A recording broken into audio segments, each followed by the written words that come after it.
No spoilers. We don't need to rehash WandaVision. Oh, we'll rehash it. But as soon as this podcast ends, we're rehashing.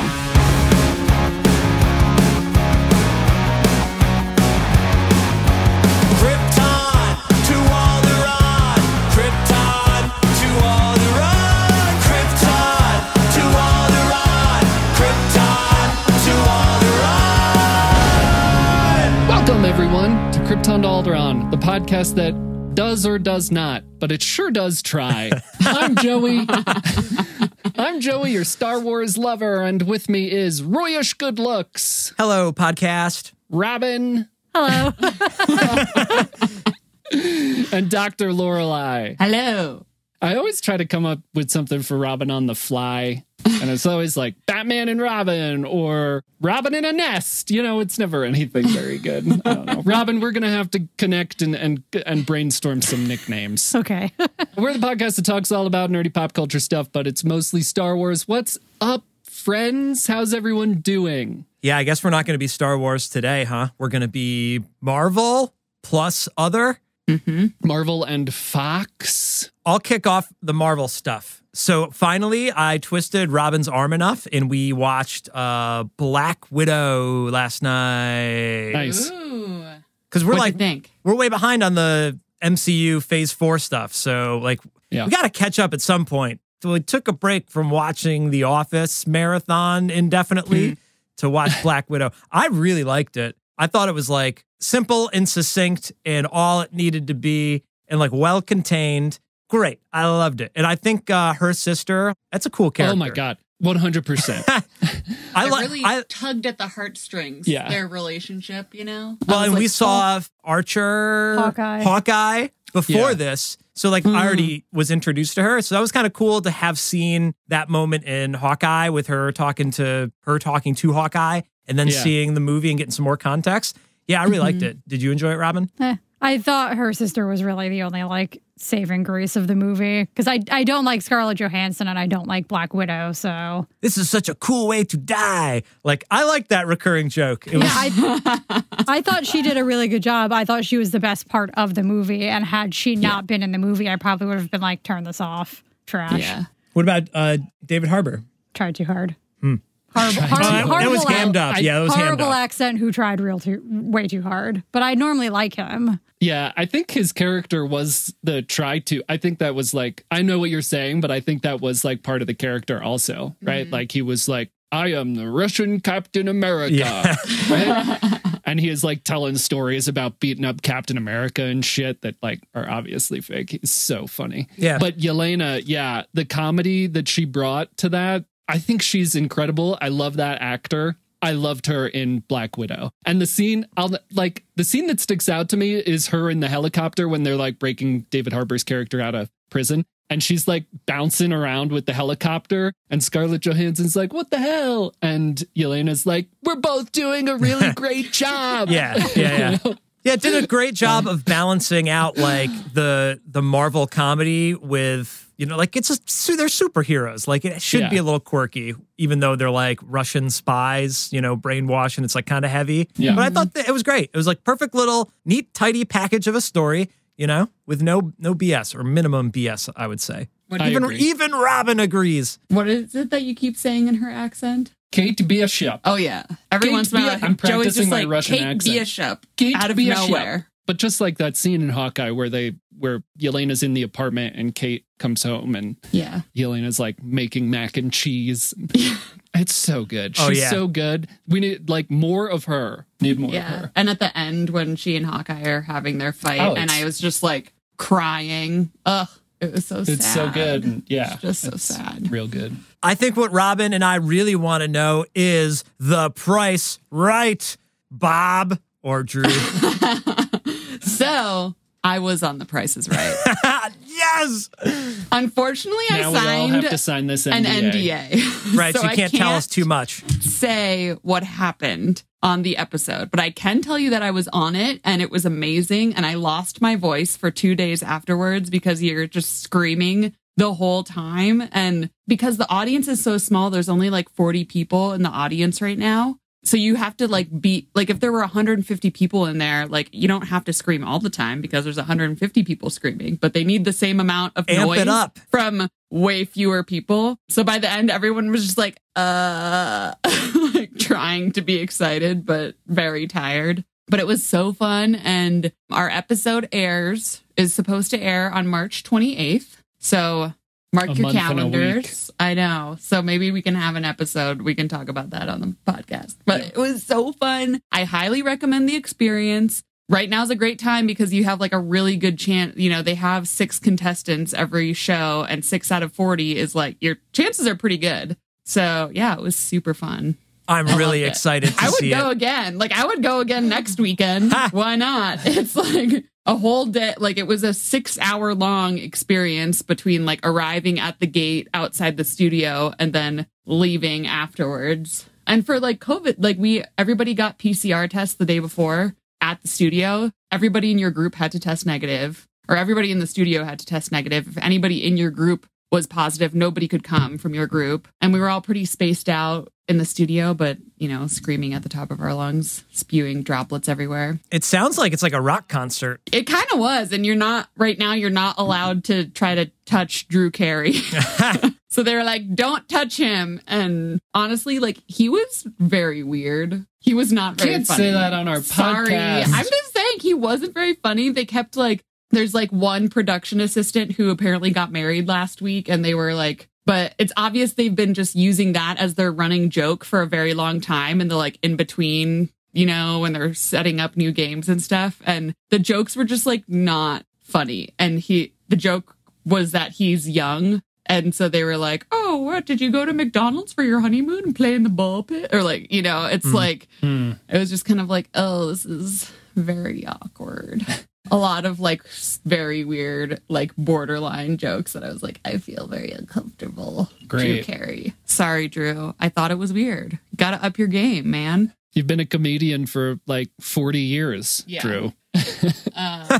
So anyway, I'm not allowed to talk about what happened. Until March 28th. Until March 28th, and then I could talk all about it. Should we have like our first official Krypton to Alderaan live YouTube stream video be a reaction to like a live reaction to the video? That might be fun. Because I don't know, I probably look like a freaking idiot. I also thought I was gonna like pass out. Like there were a couple times where things are super exciting, adrenaline is high, and I would like jump up and immediately feel like I was gonna pass out and like have to sit right back down again. So I probably look like a crazy person. It sounds like you brought it, man. Yeah. And we were playing like a game because it was for a bachelorette party. So we were playing this like side game where you could like accrue points for doing different dumb things. And one of the things you could get points for was telling people that the bride, like, she's getting married, Rachel's getting married. And so I just kept screaming, Rachel's getting married so many times. It was very weird, but I got a lot of points for it. So like, okay, cool. Anyway, that's what I'm into. Awesome. Sounds like a fun experience. Mm-hmm. I can't wait to hear more about it. I'm not even allowed to know about it. She hasn't even told me in the privacy of our own home. She's taking this NDA very seriously. Yeah. You have to sign all of your rights away before you're allowed in the studio. There were like 4 different contracts I had to sign. But no one's like, you're not allowed to go on your podcast and talk about how not funny Drew Carey is. Honestly, I have no idea. I didn't really read the contract. So maybe that is in there. Well, anyway, top that, Joey. Yeah. I got nothing. I'll just shut up. What game shows have you been on lately, huh? I want to be on them all. Well, save that for the surprise question. Because it was a toss-up between a couple of surprise questions. Now I think we're going to go with the one that you just answered. So there.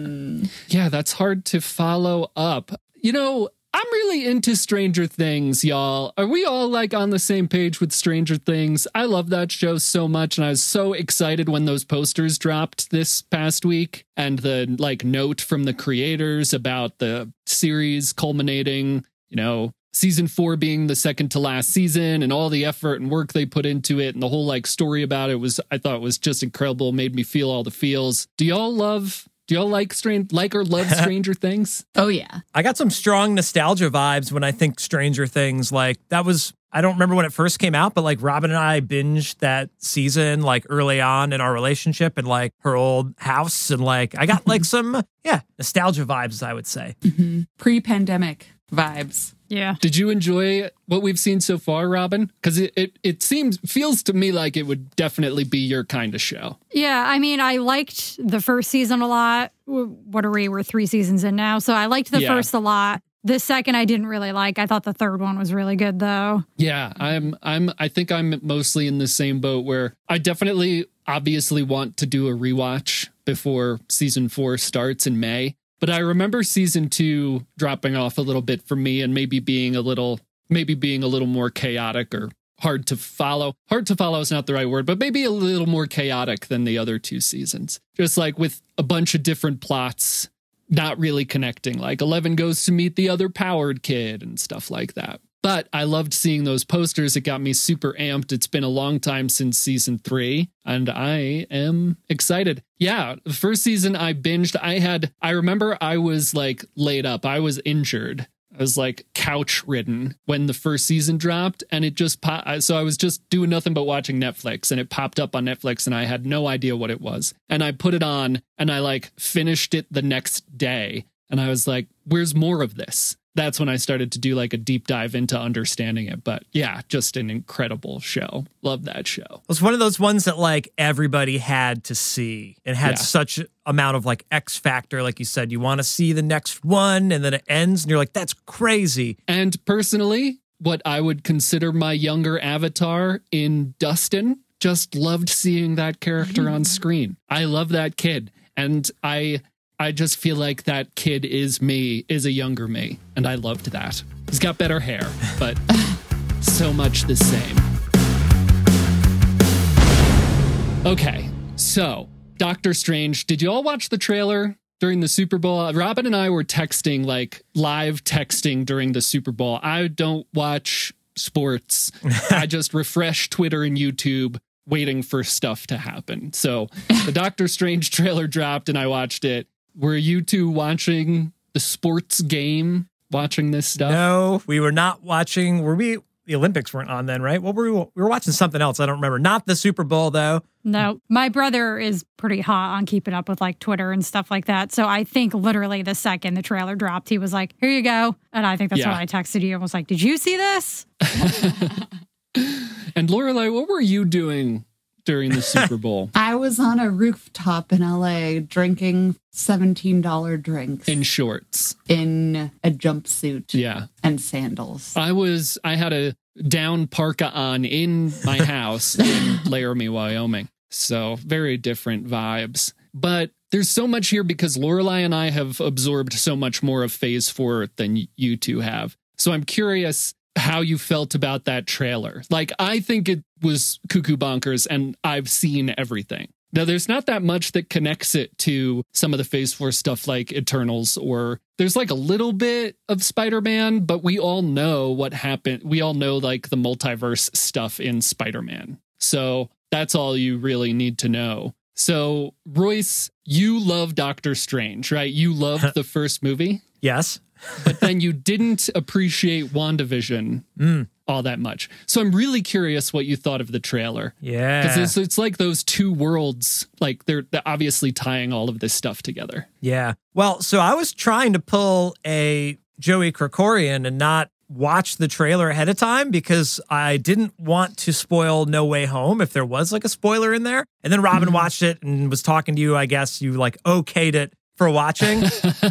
Because I didn't want to watch it and be like, well, now No Way Home is like blown. I've avoided major spoilers other than the fact that like maybe every single Spider-Man ever shows up or whatever. But yeah, then I watched it and it was crazy. And like you said, Wanda's in it. So interesting that that's your go-to question because I did not like WandaVision, but it seems like there's multiple Wandas. So that's like a different story. I think one of them is like an evil Wanda or something. So there's like a million doors. You're saying like, what is this movie going to be? They're going to open the door to like every multiverse and explore like lots of potential things. Like I always say to Robin, like if something weird happens, I'll be like, in another universe, that didn't happen and we didn't make that decision. And I feel like that's going to be Doctor Strange in the Multiverse of Madness, is he's going to have a theory about something, and then there'll be a totally different example of that popping up through a interdimensional portal or whatever. It's not going to change how I feel about WandaVision as like its own little thing, but cool that they're going to tie that in because like they say, you broke the rules and I don't get to break the rules.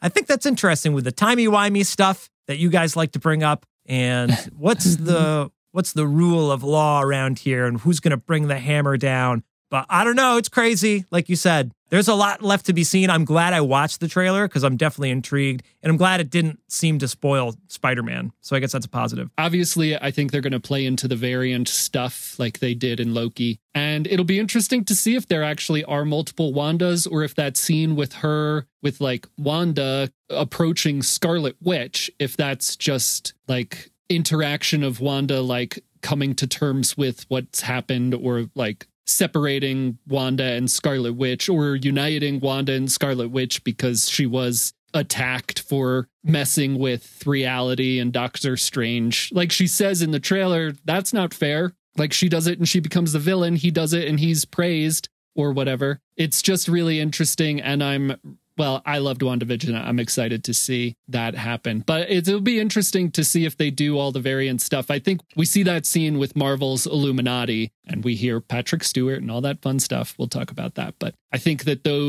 that crew must be variants because we'll get Patrick Stewart, Professor X, and maybe Mr. Fantastic and a whole bunch of other characters from other universes. Robin, did you like first Doctor Strange movie? Yeah, I did. I liked it a lot. Awesome. So how are you feeling about this, maybe in the same boat as Royce with your view on WandaVision? I mean, I'm excited. It looks like it's going to be really good. Not super excited that Wanda seemed pretty heavy in the trailer. Just even like WandaVision aside, I did not like her in any of the Avengers movies, especially because her character and her accent evolved so oddly.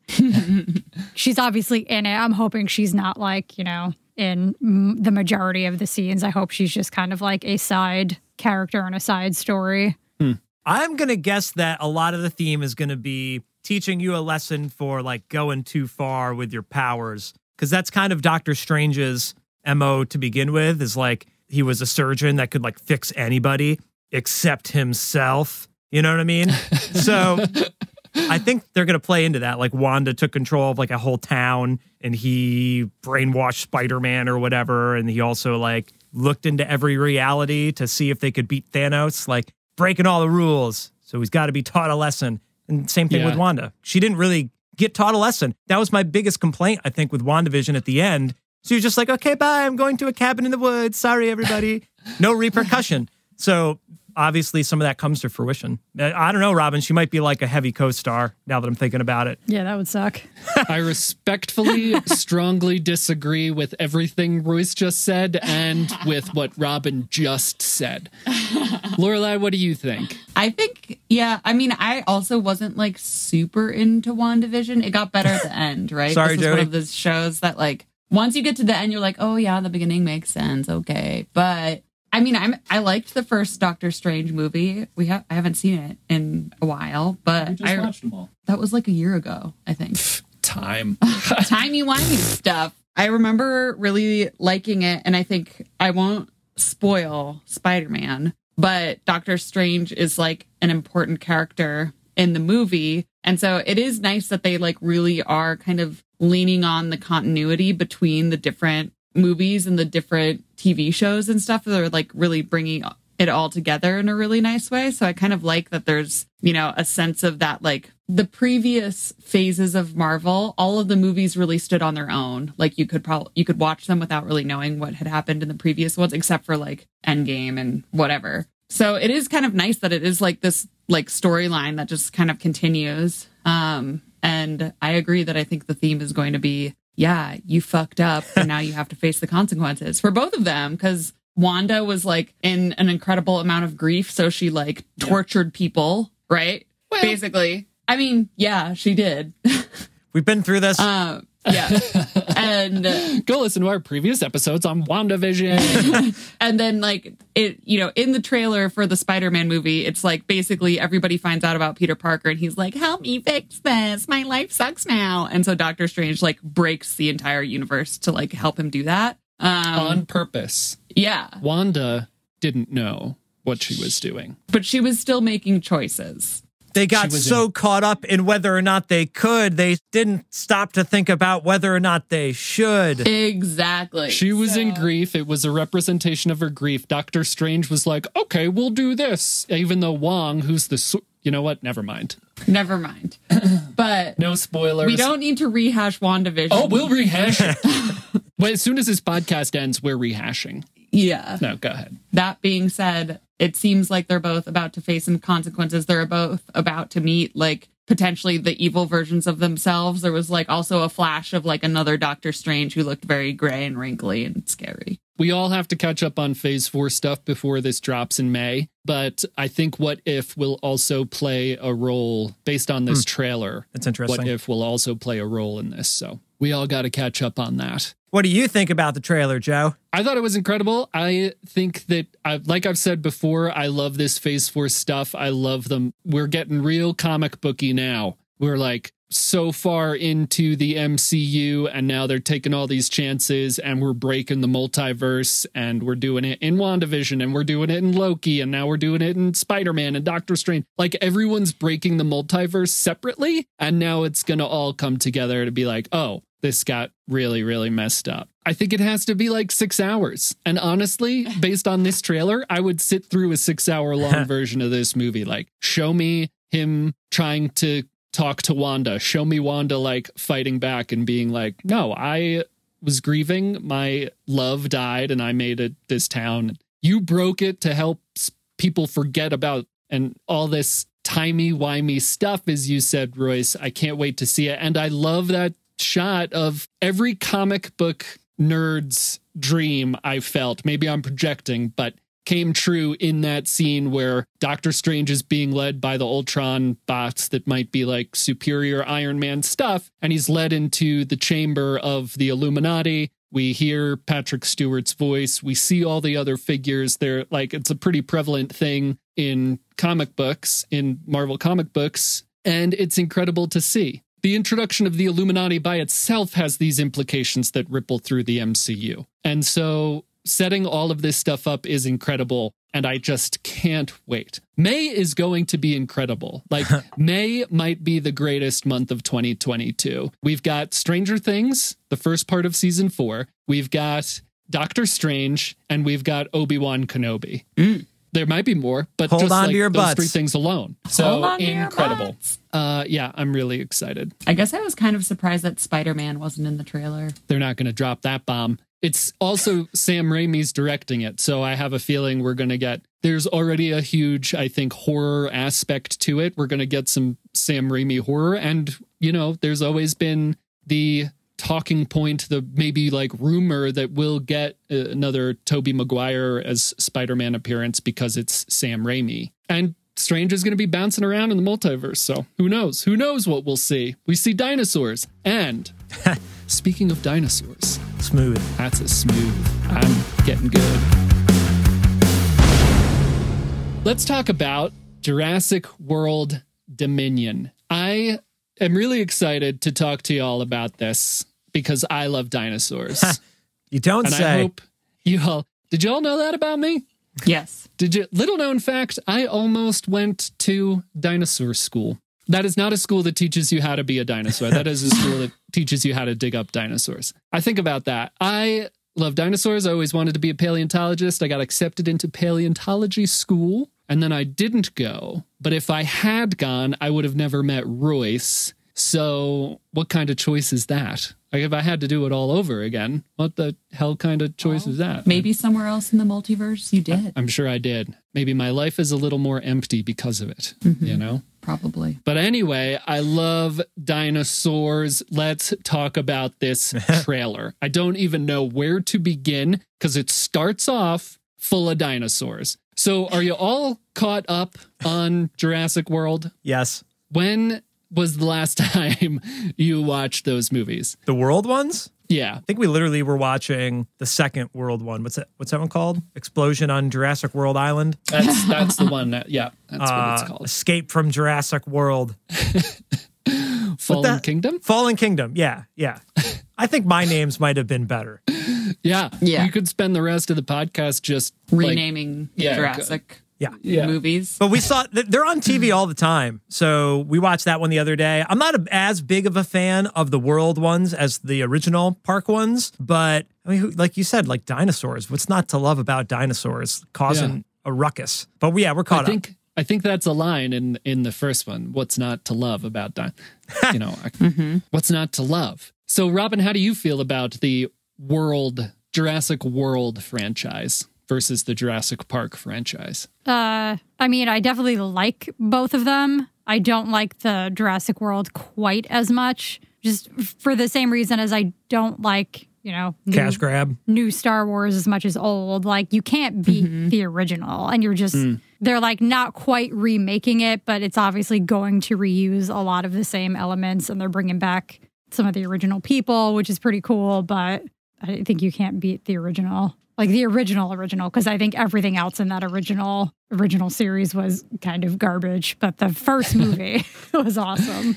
That's fair. I tend to agree somewhat, where I think that this is a stronger trilogy. I think Jurassic World overall is a stronger trilogy than the Jurassic Park trilogy. How do you feel, Lorelai? New versus old? I mean, I think I agree that there's that nostalgia aspect to the old ones where you just can't beat it, right? They were so good. But I do really like the Jurassic World movies. I like that there's like, even no matter how you feel about Chris Pratt, his like relationship with the dinosaurs is much different than most of the people in Jurassic Park, which I think is going to be one of the themes in this movie, right? It's called Dominion, and it's like, oh, how'd that work out for you? Not so good.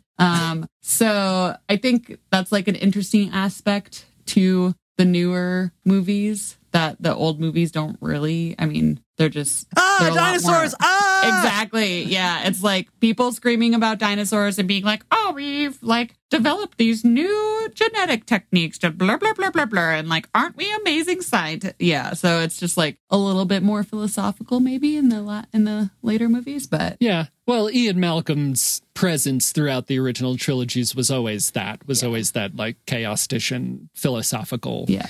Why are we doing this? Should we be doing this? The answer's no, but I'm going to ask. I know the answer, but I'm going to ask you so that you can like think about the answer, right? Kind of thing. I love that. I love that about him. I love his presence in these movies. Did any of you ever read Jurassic Park, the book? No, I did not think so. Well, yeah, I guess I could have assumed that. I'd say that like, from what I remember reading the book, Ian Malcolm's presence is pretty exhausting because he is that part. He is that like role in the book, but it was for me hard to read. But anyway, that's a digression. I friggin' love all of these. I just love seeing them on screen. Like when the first Jurassic World came out, I just loved the spectacle of it. And it was like, I saw the movie and I left, and it was my first time sitting down with my thoughts about a movie and just being like, I'm okay with this being a blockbuster popcorn movie. Like, I don't have to sit here and think about it. The dinosaur shit is wrong. Whatever's wrong with the movie and like science or philosophy is wrong with the movies, but it's so fun to watch. I don't know if I've ever watched a more fun movie than Jurassic movies. They're just so fun. And on the note of Chris Pratt, maybe in this one he'll get eaten by a dinosaur, and that'll be a nice little cherry on top of everything.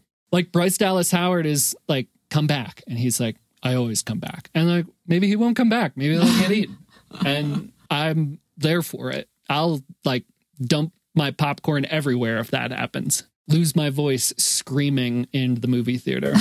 Yeah, I love it. I cannot wait. I can't remember when it comes out. June 10th. I know this. June 10th. It's my That's birthday. Right. Comes out on Lorelai's birthday. We can all go for my birthday. So here's something that I loved from this trailer.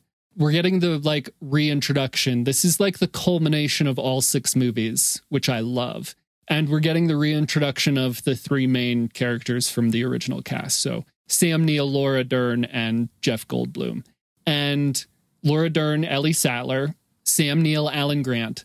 Alan Grant is however old he is in this movie. So many years after the original Jurassic Park. The dude is in the field digging up dinosaurs. And they're like, dinosaurs loose in the world now. He's so like, I gotta go dig this up. In the beginning, in the first Jurassic Park, he was like, they're gonna make our jobs obsolete, right? Like John Hammond is making our jobs obsolete by creating dinosaurs. Now there are dinosaurs all over the earth. He's still digging them up. He's a friggin' icon. I love that guy. I love Sam Neill and I loved his character. Unless Sam Neill is problematic, and then I hate him. I haven't vetted him properly. I don't think he is. I think he's a good guy. He's awesome. He's a Kiwi. Hunt for the Wilder People. Go watch that. So we're talking about the nostalgia effect. When you see them on screen, Lorelai, what do you feel?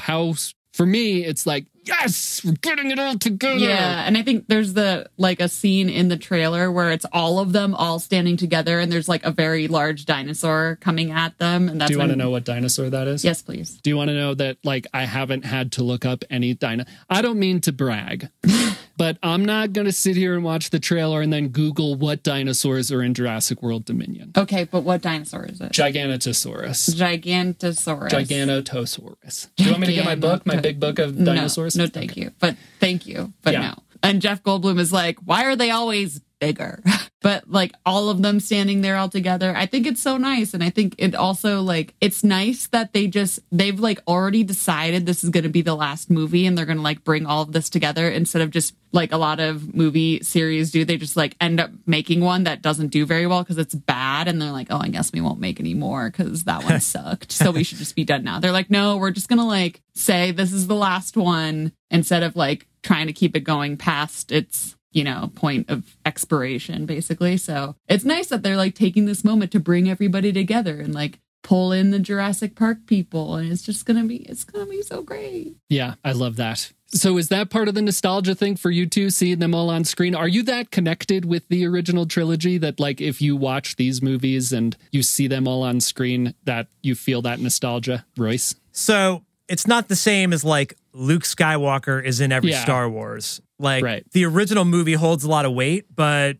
most of those characters don't show up in the second one, and some of them show up in the third. Like they mix and match who shows up when. So it's not quite the same. So I'm not like, I really need to see them back in action. Whereas a lot of people wanted to see like Leia, Han, and Luke and Chewie like back together again in Star Wars. Right. That's a good comparison. And a lot of other people have made this already, so I don't want to act like I'm making it up. But the fact that they all do get to be in there at the same time for the last one is a nice little cherry on top. But I wouldn't care regardless, because they're still telling the story of like, they started Jurassic Park and it got to this point and now we're just going to end the story. So I don't think you necessarily need them, but it is nice for all of the people that are fans of what started it, which I think is pretty respectful. That aside, dude, it is the best trailer I have ever seen. Oh, yeah. Or at least in recent memory. Like, Robin was playing it, and then I heard the, like,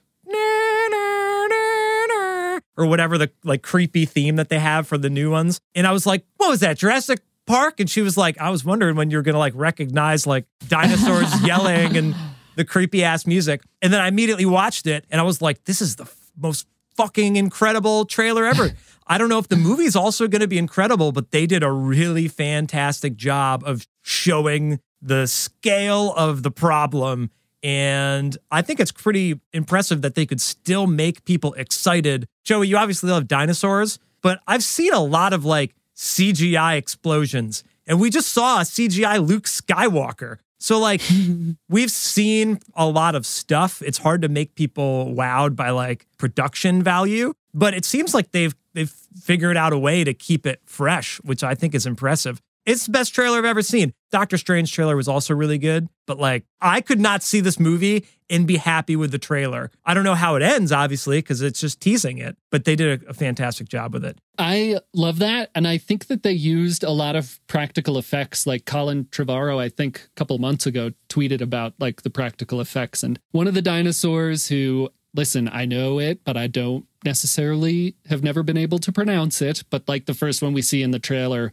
Parasaurolophus, is like the one with the big crest coming off the back of its head that Chris Pratt's like lassoing. Anyway, there was like a video of of the practical, like that's an animatronic thing that they used, which I love. Like the original Jurassic Park. So Jurassic Park came out in 1993. We're like 29. Yeah, we're like 30 years after the original. And that was like the first movie to use CGI to the extent that it did. It used practical effects and CGI, but it originally was going to be claymation. Like they had it set up to be claymation. The raptors like stuck their tongues out like snakes, and then they hired a paleontologist to be a consultant, and he was like, no, let's not do that.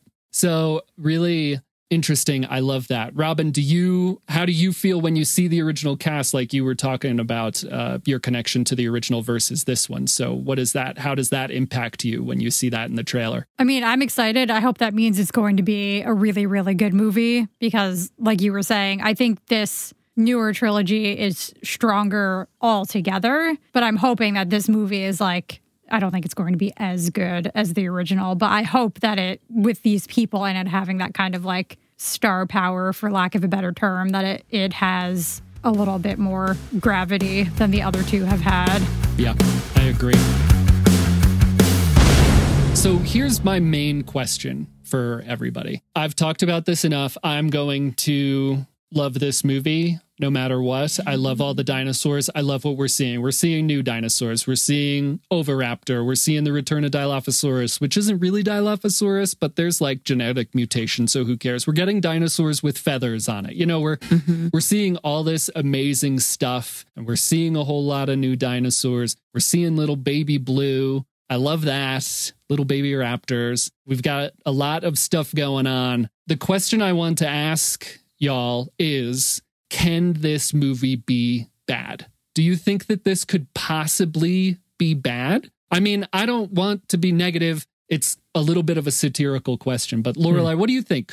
Is there any situation in which you leave seeing this movie and you're like, that wasn't good? I don't think so. I don't think so either. Mean, even just for like, you know, the Royce was kind of talking about, but like the imagination it takes to like, how can we like fit dinosaurs into every part of our current lives? Like, you know, they really are they're doing something fresh and new with a series where it's usually like, oh yeah, we've got all these dinosaurs in a park and then something bad happens and they almost get out, but they never do. Right. And now it's like, oh, now they're out there. So like, it really, I think, takes a lot of creativity and like imagination, and it's going to be fun to watch. You know, like the scene where there's like the dinosaurs running with like the wild horses, and like, you know, the dinosaurs are in the ocean and they're in the air, they're everywhere. I can't imagine a way it's going to be bad. I don't know what they could do. I mean, I guess we'll find out, but I can't imagine something they would do. I mean, you really want Chris Pratt to be eaten by a dinosaur. Yeah. But if he is eaten by a dinosaur, I think a lot of people will think that it's a bad movie. No. So, yes. No. That is just, yes, the truth. But other than that, I don't know. I think it's going to be great. I should say there was a plot, like, before the Jurassic World movies started coming out. There were rumors of sequels for years, and one of the, like, rumored sequel plots was dinosaur-human hybrids for the military. Oh, God. And then in the first Jurassic World, we got Vincent D'Onofrio's character, who was like the military guy who was like, we need to put these raptors in the field, fighting America's enemies, kind of thing. And I was like, uh-oh. So I guess if they do that, it could potentially be bad. But yeah, I'm with you, Lorelai. What do you think, Royce? I think the potential exists. I wouldn't say it's a surefire bet. Impossible. I'm big on people remember the beginning and the end of something very well. Like the middle can get a little funky, but as long as like it starts with a bang and ends with a bang, obvious example, like Star Wars starts with literally a Star War with like the Rebel blockade runner and the Star Destroyer, and you're like, this is intense, and the music's crazy. And then at the end of the movie, they blow up the Death Star and they have the big medal ceremony. It's like a perfect circle of life. Even if in the middle, you're like, I don't know, Death Star trash compactor? Like, what the hell was that? They're in a garbage pit? Like, so anything could happen in the middle, and that could, you know, maybe be good or bad. But the ending, like, what do you do to wrap up a 6-movie franchise over the course of 3 decades? Like, that's tough. At least with Star Wars, they're like, we're going to pump these fucking things out forever. Or Marvel, the same thing. Like, it's very difficult to end something. So I think in that sense, like, it has to have the perfect, like I said, cherry on top earlier. Like, how do you end it where you're like, well done. You've respected the entire franchise, and it's not like time for the dinosaurs to end. Like, do they kill all the dinosaurs? Is that a satisfying ending to Jurassic Park/World? Do they learn to coexist? Or do humans all become extinct? And it's like World War Z. And you're like, no, we're not going to win the war. So it's one of those three endings, in my opinion. So I don't know which one's the most satisfying. You got to stick the landing one way or another, though. I'd love for it to be humans go extinct. Dinosaurs eat man. And women inherit the earth. That's what Ian Malcolm says in the first Jurassic Park. Do you want me to do a script reading? Should I do a script reading of each movie for the podcast? I love these movies. Robin, what do you think? Can you leave the movie theater and be like, nah? Yeah, absolutely. I think if anyone could do it, I mean, I think you all know I'm a pretty skeptical person. That was very on brand, Robin. I think there's she's ready to be upset by this movie. Yeah. She's like ready. I mean, I think there's a really strong possibility. And I think you only have to do one thing, like kind of weird or kind of wrong, or have like Chris Pratt say one stupid thing. And you're like, no, that's not what happens. That doesn't make any sense. You fucked it all up. You didn't get eaten. You said a thing. Now I hate you even more, Chris Pratt. People are really, really picky. And I think it's really difficult. Like, somebody will not like it regardless. Well, that's what I'm saying. Sure. Like, yeah. Look at Star Wars. Like, people love Star Wars, but they also love to hate Star Wars, and they nitpick everything. So I think I don't know what you're talking about. I think it could very easily end up like a Star Wars movie where you're like, well, it was good, but I have opinions. But this one thing was... I guess that's what, like, I was on a podcast recently, and one of the hosts said that they just watched Star Wars. You know, it's just a popcorn pew-pew for them. And I'm like, that's great, but it's also great that people love Star Wars for the emotion and the found family. There's all that depth. Like I was saying, Jurassic World came out, and I sat down and I was like, you know what? This is my popcorn pew-pew, rawr. Maybe we'll call it that. My popcorn rawr movie. And I just love to sit through it and love the spectacle of it. Do you think you'd love it even more, Robin, if Chris Pratt gets eaten by a dinosaur? I don't think that would be satisfying. Because he's the main character. The hero. Yeah. What, Joey, your personal opinions aside, like, you got to get out of the writer room for this one, man. Nah, put Bryce Dallas Howard in that seat. Be like, listen, she ran shit, and then she took control in the second movie, and she was like, we got to save them. And then now in this one, she's going to be like, whatever she's going to be like. Anyway, I'm all for her ruling the roost and Chris Pratt getting eaten by a dinosaur. Like, they gang up on him. Like, there's a Dilophosaurus and a Velociraptor and a T-Rex, and Dilophosaurus, like, spits in his face, and then they tear him apart. Sorry, too graphic. But I will not leave disappointed. I'm very excited. Do any of you have any dinosaur questions you'd like to ask me? Lorelai? Well, okay, so... This does not count as a surprise isn't really question. a dinosaur question, but one thing that I wanted to bring up is the difference in, so like obviously the movies have evolved and the storylines have evolved, but also in the time between Jurassic Park and Jurassic World, the science is so different that like these are no longer hypothetical questions of like, should we de-extinct large animals? Like, right. We're not de-extincting dinosaurs, but people are like actually trying to bring mammoths back. Like, these are no longer hypothetical questions, and the like genetic tools that we have now are like the explosion of technology since 1993 is insane. The things we can do now, like people couldn't have even imagined then. And so I just think like in the context of that, like, would we if we could? Because we could almost now bring dinosaurs back. Like, it's not out of the realm of possibility. It's not sci-fi anymore. It's just science. Yeah. It's just like what we can do now. A few years ago, Nat Geo had they published a magazine, and they had the de-extinction cases in the de-extinction list. And most of everything on the list was one way or another something humans contributed to the extinction of, like the dodo and maybe the mammoth and the saber-toothed cat and stuff like that. also several years ago, I think it was a TED Talk. Jack Horner, paleontologist at Montana State, not the greatest guy, but he gave a TED Talk several years ago about this. And, he said, obviously, if we try to get DNA from a mosquito trapped in amber, we'd get a lot of tree DNA, so we could clone a lot of trees. What apparently he started doing with his group of scientists was turning on and off codes in chicken genome and getting the chickens to revert back to their prehistoric roots. So you could get a chicken to grow teeth and grow a tail and do, basically reverse engineer a dinosaur from a chicken. And it blew we can do this stuff. We can make dinosaurs.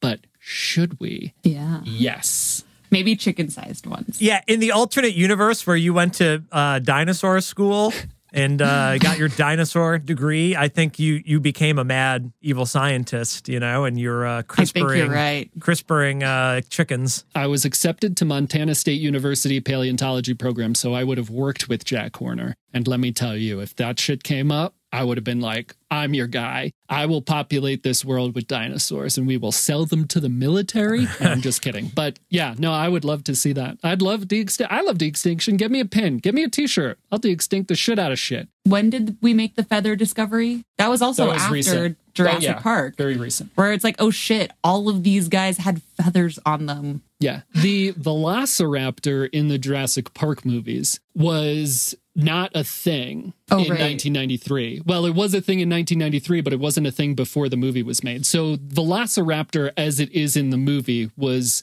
discovered a long time ago and then kind of not really touched upon and then rediscovered in 93 after the movie came out. And the conversation between the paleontologist in the field who found it was something like, I found Spielberg's dinosaur.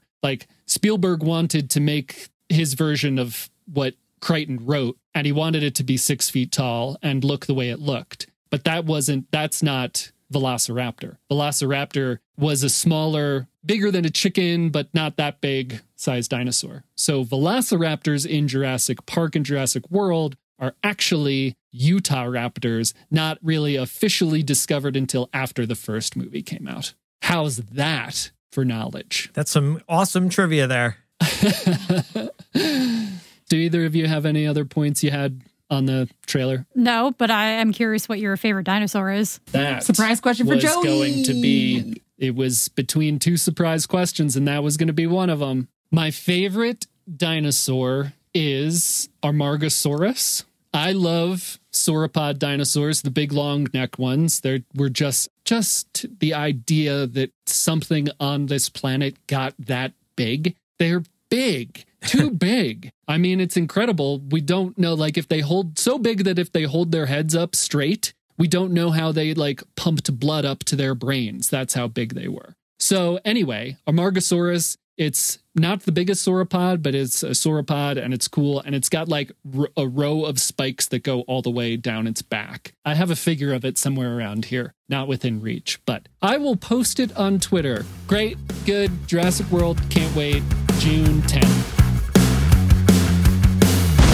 Okay, so next up, I've got a surprise question for the group. But first, thanks so much to everyone who's listened thus far. We would love to hear your answers for this question. We would also love to hear what you thought of the Doctor Strange and Jurassic World trailers. If you love dinosaurs, what dinosaurs you love, how excited you are for Doctor Strange and Jurassic World. So you can find us on Facebook, Instagram, and Twitter, and YouTube. Just search Krypton to Alderaan. We are everywhere. If you're listening to this on YouTube, be sure to subscribe and leave us a comment. It would be fun to interact with you on there. You could also pew us your answers at kryptontoalderaan@gmail.com. So the surprise question is, if you could be on a game show, what game show would you be on? And why? Let's start with Robin. Jeopardy. Jeopardy's been my favorite game show for as long as I can remember watching TV and watching game shows. I used to watch with my grandparents and watch it with my mom when I was really little. And now they do the online test every year, so you don't have to go to a location in New York City to take a test. I think this is the second year they've been doing it. So the past 2 years, I've been taking the test online and crossing my fingers. Apparently, they have a full calendar year from the day you take the test to decide if you can be on the show or if they want you on the show or to come audition to be on the show, which I didn't know until I took it like 2 weeks ago. So who knows? Maybe I'll be on Jeopardy one day. Wow. Jeopardy. So do you have to like, you take a test, do you have to like test prep? Is it an open book test? How's the test work? Well, so they do like they give a practice test online. And from what I can tell, it's the exact same practice test every single time. And then you take the online test. They say to give yourself, I think it's like 15 minutes or something of like quiet, like undivided attention to give to this test. Each test or each question, I think it's either 10 or 15 seconds to answer it. And you don't have to type it in the form of a question. But like, that 10 to 15 seconds goes by really quickly. Like you barely have time to read it. And then you're like, dinosaur. So there's no like time to Google. You're not like Googling in another window. Yeah. They time it just perfectly. So that way, like if you were to go to Google and type it in, you might type your question in and hit enter. And then like the question's gone. It's another question. So I always think I'm going to do really well. And then I go to take the test and I get to the end and I'm like, I knew most of those. I didn't answer them though, because I couldn't think of it because it's too stressful. So yeah, the pressure of it. Yeah. Well, they can't have 3 guests on Jeopardy that can't chime in within a second. I mean, it's annoying though, because sometimes I watch Jeopardy and like you watch it with me and there are some contestants that I'm like, why are they on? And I haven't gotten on yet. They answered like 2 questions right. They didn't make it to Final Jeopardy. They were in the negative the entire game. Please put me on Jeopardy. Who hosts Jeopardy now? Whoever hosts Jeopardy, if you're listening, give Robin a shot. It's typically Ken Jennings, right? Most of the time. Yeah. Or what's her face? That's such a weird. Yeah. That's such a weird. If you're the best winner, you get to host the show someday. Yeah. If the executive producer said some racist stuff on a podcast. Sure. Yeah. There's an asterisk there. Chances are. Lorelai, what do you, besides The Price is Right? Well, I was going to say The Price is Right. Because now I've been on it. It's cheating. I think I would be on, I don't know. I actually don't watch that many game shows, but I did watch The Price is Right a lot as a kid to the point where my parents were like, you're not allowed to watch this anymore. You're rotting your brain. So it's okay. You could pick The Price is Right. Can I just pick it? She wants to go again. It's my favorite one. I want to go again. And I feel like maybe I shouldn't say this on a podcast where it's out for the world to hear, but like, The Price is Right is not actually about knowing the prices of things. It's about like knowing the game strategy, right? Like with Jeopardy, like you either know the answer or you don't. And like you maybe could practice hitting the button faster. But with The Price is Right, like the prices for everything change on a daily basis. There's no way to study the prices, but there is like game theory. Like the producers are the ones who pick like basically what the price is and then like which numbers you have to like pick from. So there's like strategy to all of it, which we like studied for. So you have to go again so we can win a big payday, right? Yes. Yeah. Like that's a fair what answer. if I win us all a trip somewhere? You or might have already a car, and we don't know. Or an RV. Yeah.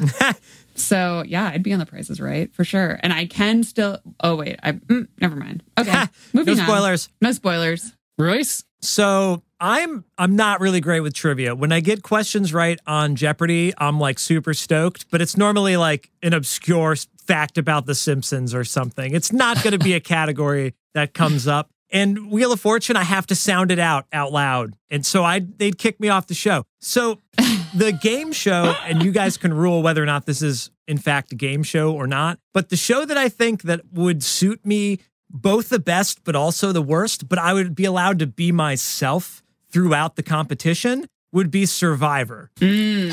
I would be a character on that show that I would get flamed on Twitter, I'm sure, but I would be better at that competition than trivia or having to sound out words in my head. So I got to go with that. They'd be like, who wants to be a millionaire? I'd get rid of all my phone of friends in like the first 3 rounds and I get kicked off. I got no chance there. Survivor, I might have a chance and I could be myself. Interesting.